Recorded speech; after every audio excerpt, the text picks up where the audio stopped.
We all find ourselves every now and then leading through crisis, whether that's a social injustice crisis, whether it's a business-related crisis, the market, many different ways and shapes and forms that crises do show up.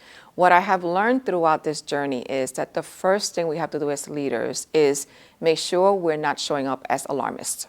We have to make sure that we keep our balance as we're navigating through the disruption and the agitation. Through that process, we also need to figure out, how do we take a pulse on how our people are feeling? How do we follow the facts? How do we communicate, be transparent to ensure that we keep our culture and those within it calm, to understand that leaders are focused on getting the answers? We recognize there's positive impatience on the ground as people want the answers, but we need the time and the grace of time to be able to navigate through it and get to the people with our responses.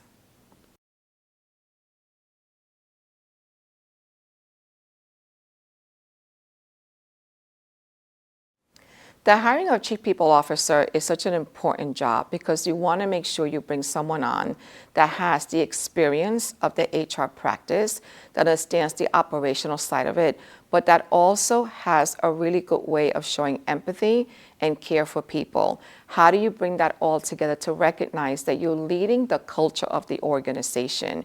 You're setting the tone as you work closely with other C-level executives, as you advocate for people across all levels. So in choosing this individual, it would have to be a combination of understanding what the operational skills are, but what their people skills are, and how balanced is that skill to ensure they're leading in a way that they're showcasing inclusion throughout the organization.